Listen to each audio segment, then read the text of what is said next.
Do your coilovers make this annoying clunking sound?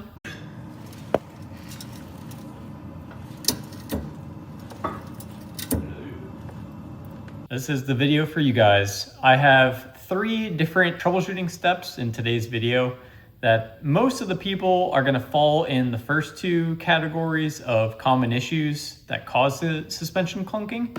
And there's one final step that's not really well known or well documented that I'm going to cover that might be a permanent solution. In the second half of this video, we're actually going to be installing that secret part, and hopefully it'll solve my issues because I've been chasing some crazy clunking problems, and I'm sure you guys are annoyed with that driving as well if you have really expensive coilovers and you can't figure out where the source of this clunking noise is. So hopefully I learned something obviously going through this process, and I just want to share that with you guys. All right, so I'm just working on this BMW M2, and first thing to check is your top hat nuts. So obviously these have like a little either nylon locking mechanism that can wear out over time, or just with vibration from driving, these nuts can actually back off too. So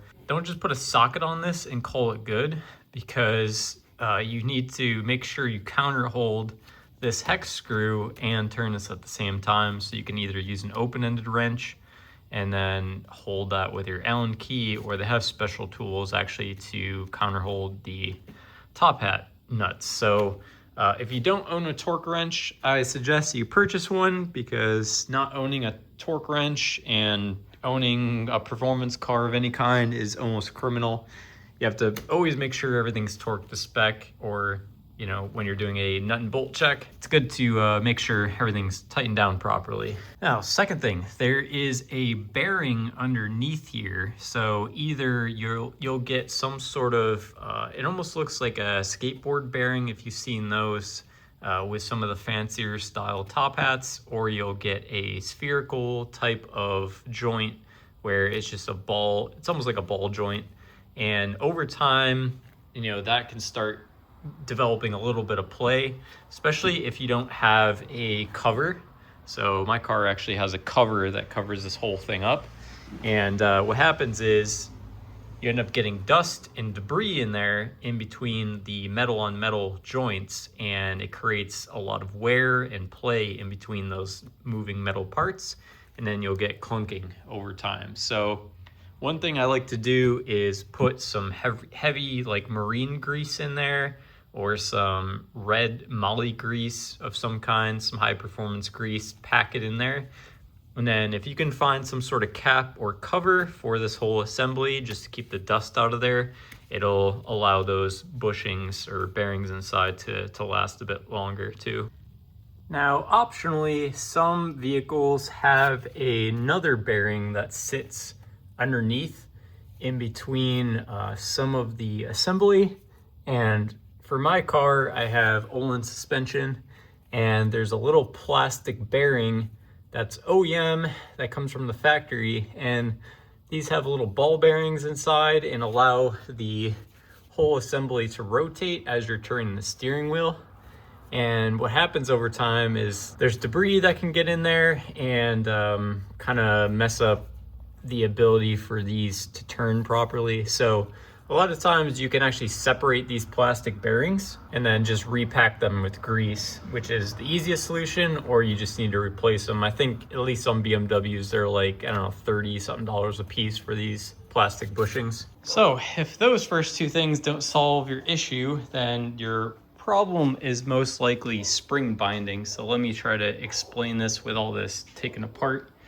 There's a piece down here that sits against the spring itself, and there's like a little tiny like plastic washer in between like this. And if the spring has to move in, I guess, a different fashion than up there where this main bearing has to turn, you'll get something called spring bind. So the spring itself will kind of like coil itself up and have enough energy to release and finally loosen up and suddenly turn. and that's when you get that clunking sound. So the solution to this that I found, Swift Spring actually makes these. So you just have to find the inside diameter of your specific spring for your coilover, but they sell these little kind of slip washers. They call them thrust sheets here, but they essentially sit between the spring and the top part where it mounts, and it allows for a little bit of slip. So you have these metal rings and then you have these slip discs. So that combination allows a little bit of rotation of the spring itself and stops that coil from binding up when the assembly has to rotate. So if you look at my stack here, I now have this little slip washer, a metal washer, and on the opposite side, I have another metal washer, slip washer, and then this would go back on top like that. So now you have a nice interface or slip joints for the spring to ride on. I got these slip rings installed on the top and bottom, like I was showing you guys earlier, all assembled now. But there's actually load on the spring and preload on it. But look how easy this is to turn now. I can literally just turn this by hand and it freely moves inside the assembly with load on it. So I think this is probably gonna fix the issue. Alrighty, so just testing this out now, and this clunking used to be the worst when I would just be standing still or going like under probably 10 miles an hour when I was turning the wheel. So let's see if it's fixed. Oh yeah, nice and smooth. Actually, steering effort is a lot easier too, so nice. Those little slip rings work.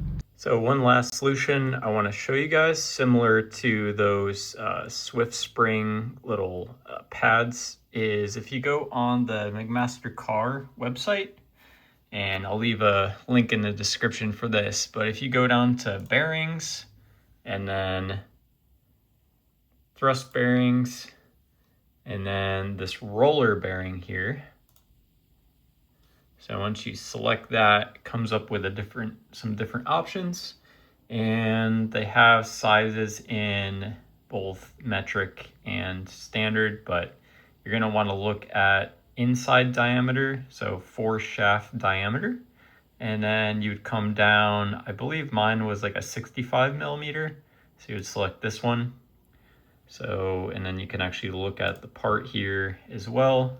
So this is an actual roller bearing versus some kind of slip washers. So this is a more permanent solution, I guess. And you just need to make sure this is always greased, but this might work a little bit better in some situations, but just make sure that you also have the washers that go with it. So there's actually a thin washers category, and right next to this is the same size 1 millimeter washer that goes with these. So you'd probably want one on each side of this, depending on what kind of surface it's against, whether it's a spring or the spring seat.